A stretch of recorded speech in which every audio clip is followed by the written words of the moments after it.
Quien les habla es el doctor Yorio Andrecado Ramos. Soy abogado del estudio jurídico Sui Generis Abogados Asociados.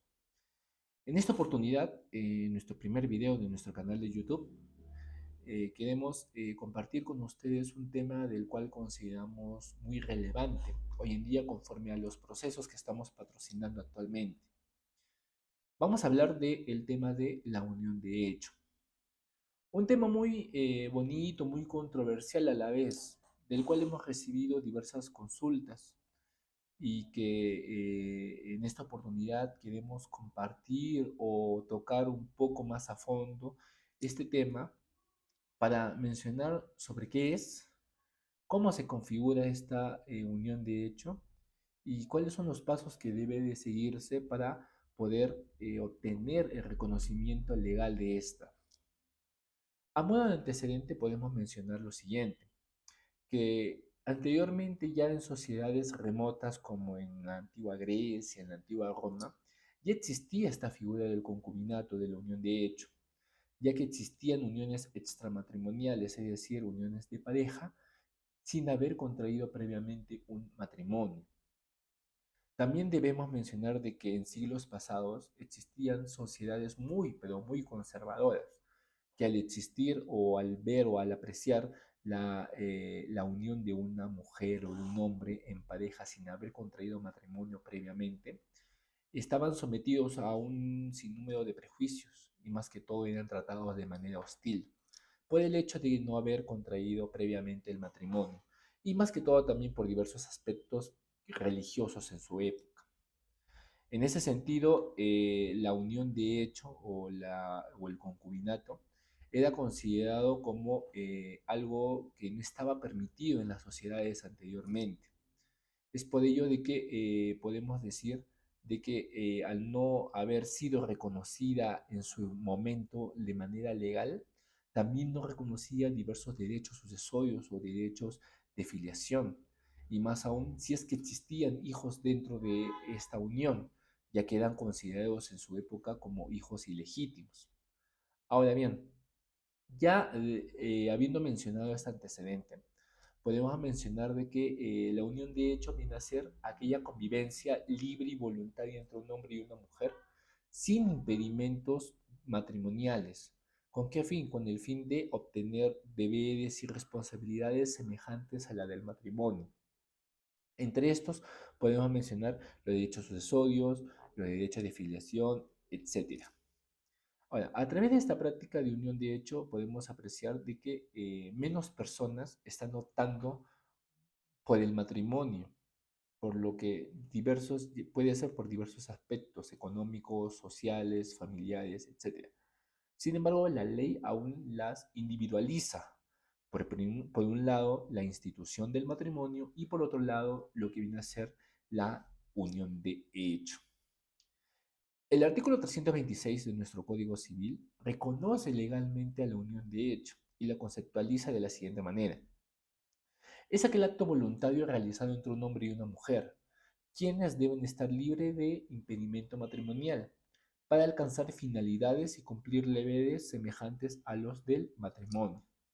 Y no solo eso, sino que esta unión de hecho entre un hombre y una mujer también origina la conocida o el conocido régimen de sociedad de gananciales, es decir, una sociedad de bienes en común, siempre que dicha unión entre el hombre y la mujer sea de 2 años a más y que sea de manera continua e ininterrumpida.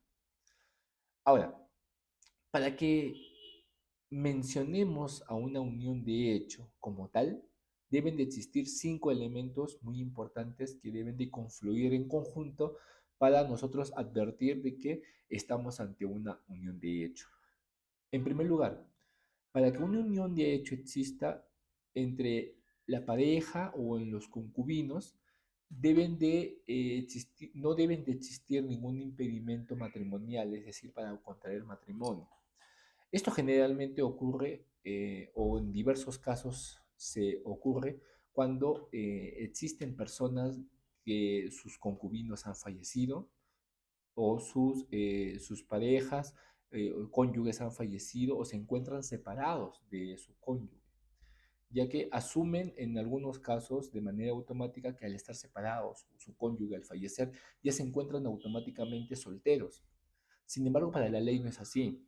Para ello se necesita previamente un trámite judicial, un trámite administrativo correspondiente. ¿Para qué? Para cambiar su estado civil de casado o viudo a soltero para que puedan contraer el matrimonio o unirse con otra pareja ya de manera correcta. Otro elemento dentro de lo que viene a ser la unión de hecho es que en la unión de hecho tiene que existir una unión heterosexual. Ahora, es decir, de que tiene que existir un hombre y una mujer. Sobre este elemento podemos quedarnos a debatir o a hablar horas con respecto a la unión homosexual, es decir, la unión en común entre un hombre o entre hombres y la unión en común entre mujeres. Sin embargo, actualmente nuestra ley, nuestra norma legal y nuestra constitución política no reconoce todavía la unión homosexual. Sin embargo, por ello, eso está en debates, eso está en proyectos, pero actualmente todavía solo se reconoce la unión de hecho como una unión heterosexual. Como tercer elemento tenemos de que esta unión heterosexual entre un hombre y una mujer tiene que haber cohabitación, es decir, tienen que vivir dentro de un mismo techo. En este sentido, las parejas que han optado por convivir no solo tienen que estar bajo un mismo techo y vivir cada uno su vida, sino debe haber una vida en común, como si fuesen cónyuges. Tienen que compartir intimidad, vida sexual, amor, respeto, confianza. Es decir, debe de vivir dentro de un ambiente de fidelidad y de manera exclusiva. Ahora, como cuarto elemento tenemos de que acá esta unión de hecho debe ser una unión estable y por un tiempo prolongado de 2 años a más. Es decir, dentro de este tiempo no debe haber ningún tipo de separación, de rompimiento entre la pareja, porque eso interrumpe de por sí el plazo exigido por ley. Ahora, y como quinto elemento, esta unión de hecho debe de realizarse de manera pública y notoria. ¿A qué me refiero con esto? De que la pareja heterosexual, es decir, entre el hombre y la mujer que han decidido convivir en pareja sin antes haber contraído matrimonio, ellos deben de realizar su convivencia de manera pública, no de manera clandestina ni de manera oculta. Y esto debe de ser conocido por terceros, ya sea por sus padres, por amigos en común, por familiares, o de terceros hasta desconocidos. ¿Con qué fin? Con el fin de que esta situación que ellos viven sean conocidas por terceras personas para que de alguna otra manera posteriormente, si se requiere alguna declaración o algún testimonio de terceros, estos puedan aseverar de que entre el hombre y una mujer existe una convivencia. Ahora bien, ya habiendo mencionado estos 5 elementos, podemos también agregar de que en la unión de hecho se puede existir 2 clases de esta. Una unión de hecho pura y una unión de hecho impura, o también denominada unión de hecho propia o impropia. La unión de hecho propia viene a ser la unión de hecho como tal, aquella unión de hecho entre un hombre y una mujer en la cual confluye o concurren los 5 elementos que ya acabo de mencionar y que ellos como pareja aún siguen conviviendo como tal en la realidad. Y ahora, por otro lado, la unión de hecho impropia viene a ser aquella unión de hecho entre un hombre y una mujer que se encuentran unidos en convivencia, se encuentran manteniendo una relación como si fuera un matrimonio, sin embargo, no constituye o no confluyen los 5 elementos, o existen ausencia de uno o de los 5 elementos para que se pueda hablar de una existencia de unión de hecho. Ahora, para que exista una unión de hecho no basta con cumplir estos 5 elementos, sino que se debe de cumplir también con otros pasos para que ésta sea reconocida legalmente a través de las vías legales e inscrita también en los registros personales de la SUNAT para que así ambas personas, tanto el hombre y la mujer, sean reconocidas como si fuera un matrimonio o similar a un matrimonio y que puedan gozar con los derechos que la ley le otorga. En ese sentido, podemos decir la siguiente pregunta. Doctor, ¿cómo hago para que mi unión de hecho sea reconocida legalmente? Bueno, Ante ello, existen dos pasos muy importantes o dos vías de las cuales cualquier persona, ya sea el hombre o la mujer o ambos, puedan solicitar ante las instituciones públicas correspondientes para que su unión de hecho sea debidamente reconocida. Primero, tenemos la vía notarial. Ahora, en esta vía notarial, la pareja, tanto el hombre y la mujer, acuden a una notaría. ¿Para qué? Para que se le reconozca su unión de hecho, de las cuales ellos consideran de que cumplen con los cinco elementos. Para que concurran directamente a una notaría, deben de cumplir ciertos requisitos. Ahora, nuestro Código Civil en su artículo 326 señala requisitos específicos que debe de cumplir los concubinos o los solicitantes. ¿Para qué? Para que se les sea reconocida legalmente su unión de hecho. Bueno, acá debemos diferenciar el tema de elementos con los requisitos, que si bien por un lado los elementos traen consigo la existencia o nos permiten a nosotros apreciar y ver la existencia de una unión de hecho, los requisitos vienen a ser aquella demostración o medios probatorios que exige la ley para que tu unión de hecho, que tú consideras que existen los cinco elementos, sea reconocida legalmente. ¿Me dejo entender? ¿Ya? Y bueno, siguiendo con el tema de la vía notarial exige diversos requisitos para que tu trámite de unión de hecho sea reconocida legalmente. Entre ellos, primero, se tiene que presentar una solicitud. Ambos solicitantes, es decir, el varón y la mujer, quienes se encuentran conviviendo. Tienen que existir las firmas de ambos y en ese documento tiene que expresarse la voluntad de ambos solicitantes. ¿Para qué? Para indicar de que se les reconozca su unión de hecho como tal. Segundo, las copias de DNI importante para de alguna otra manera identificar a los solicitantes. Tercero, un reconocimiento expreso que conviven de 2 años a más. Ahora, ¿cómo se presenta este reconocimiento expreso? Mediante una declaración jurada debidamente redactada y firmada por ambos solicitantes.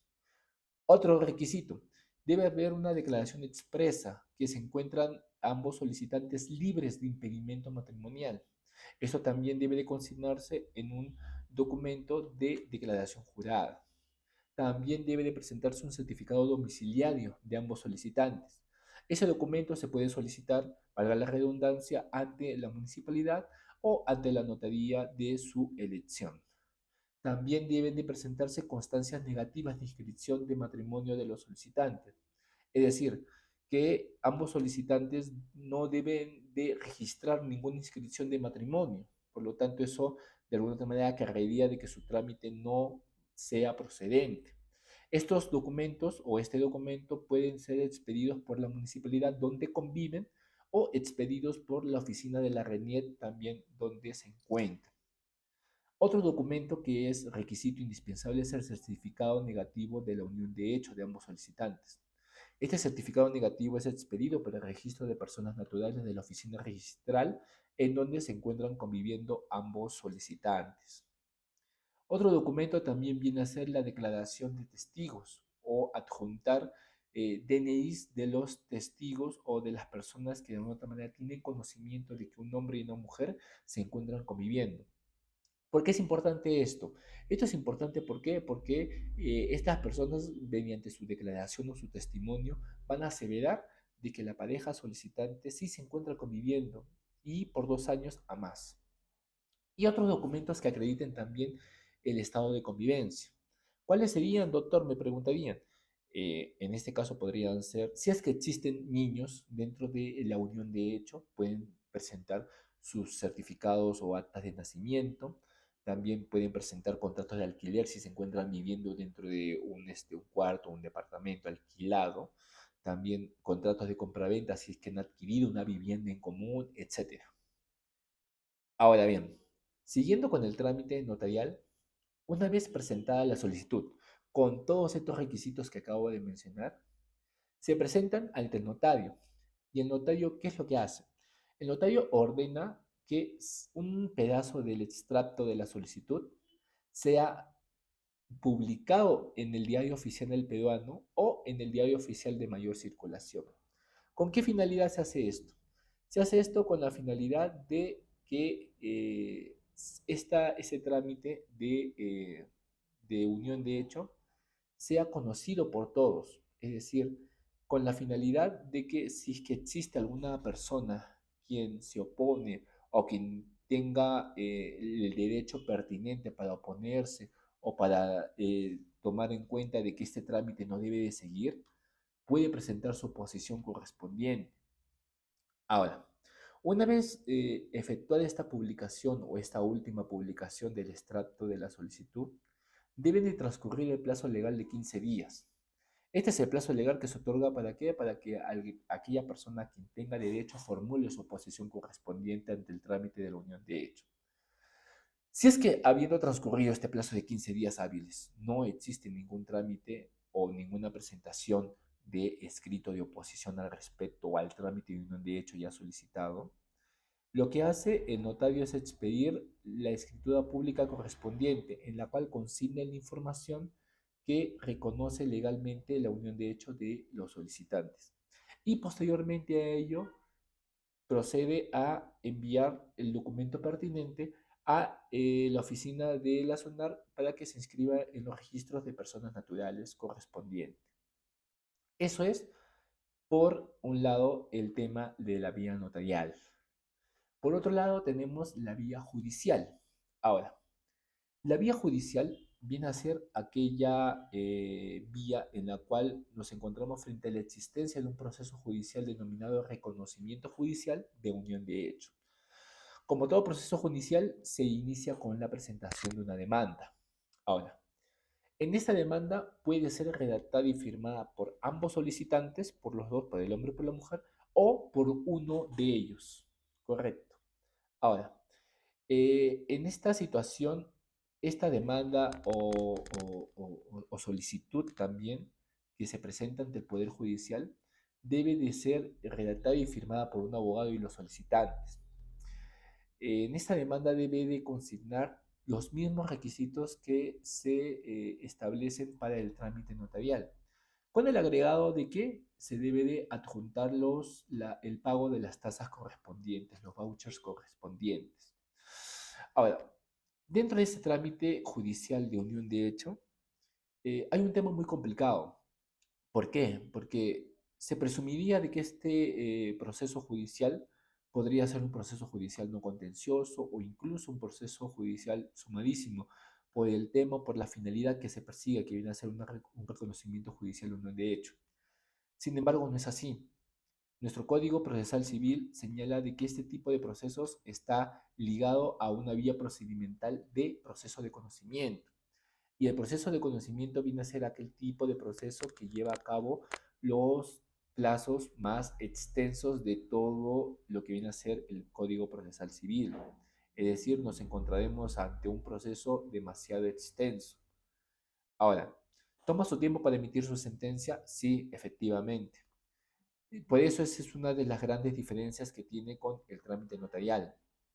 Por ejemplo, mientras que en el trámite notarial puede demorar hasta un mes máximo, en el trámite judicial puede demorar hasta 2 años aproximadamente. Ahora, a diferencia del Poder Judicial, o a diferencia más bien, la principal diferencia entre el Poder Judicial y la vía notarial en este trámite de la unión de hecho, en el trámite notarial pueden acudir los dos solicitantes y deben acudir los dos solicitantes.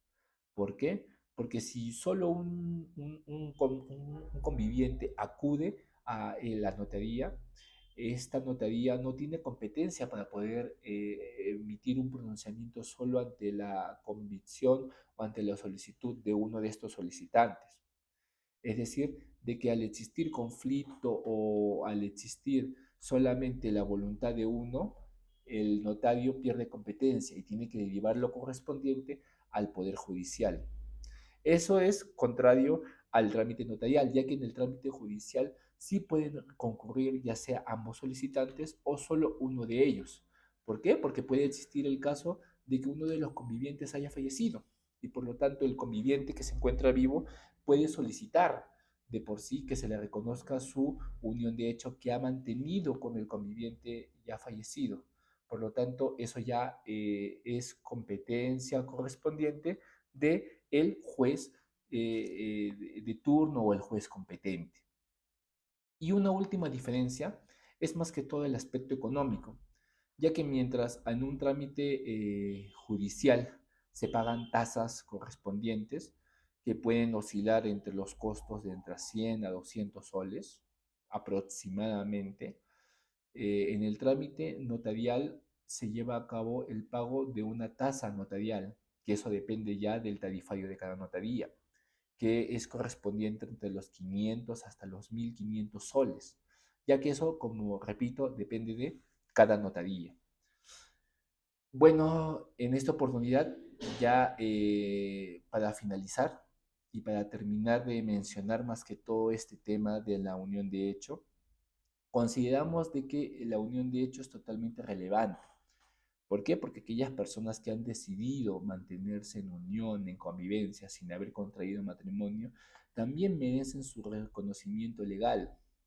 Y su reconocimiento legal se basa más que todo a que exista un documento público, ya sea emitido por el notario o por el juez competente, para que este documento sea inscribible en el registro personal de la SUNARP. ¿Y qué beneficios le otorga esto a la pareja o al conviviente que se encuentra solicitante o que se encuentra vivo? La finalidad es que pueden asumir derechos sucesorios. También pueden gozar de derechos de salud o de una pensión de viudez si es que existiera el caso. También se da la posibilidad hasta de adoptar. Por lo tanto, la unión de hecho podemos asimilarla o concluirla como una institución parecida a la del matrimonio, que si bien se encuentra limitada, pero que otorga derechos a una pareja sin haber mantenido el vínculo de cónyuges. Sin embargo, por otro lado está el matrimonio, que te otorga derechos mucho mayores a los que de la unión de hecho. Por ello, la ley las reconoce las dos y otorga estas dos alternativas para que una pareja de hombre y una mujer opte por ellas y pueda unirse en pareja y posteriormente también pueda formar una familia de manera en conjunto. Muy bien, en ese sentido podemos decir de que de esta manera hemos llegado a la conclusión del presente tema. Espero haber abordado un poco más a fondo con respecto a los principales aspectos de lo que viene a ser la unión de hecho. Si alguien de nuestros seguidores desea hacer una consulta o una asesoría o desea una asesoría virtual o presencial, pueden comunicarse a los números que registran en nuestro canal o comunicarse por nuestras redes sociales para solicitar su consulta o su asesoría correspondiente. Por otro lado, si eres abogado o si eres estudiante de derecho y deseas aportar o debatir sobre este tema o deseas solicitar algún tema que tratemos en específico, puedes solicitarlo o colocando tus comentarios o escribiéndonos por nuestras redes sociales para así intercambiar opiniones o enriquecer nuestros conocimientos jurídicos. Finalmente, invito a todos nuestros seguidores en esta oportunidad a hacer clic en suscribirme para que formen parte de nuestro canal o compartan nuestro canal a otras personas para que se suscriban también y formen parte como seguidores. También si les gustó este video, pueden hacer clic en el pulgar arriba haciendo me gusta y por último, haciendo clic en la campanita si desean recibir posteriores notificaciones sobre videos que esperamos poder colgar posteriormente en nuestro canal de YouTube. De esta manera me despido y espero en otra oportunidad compartir otra información con ustedes. Muchas gracias y hasta pronto. Nos vemos.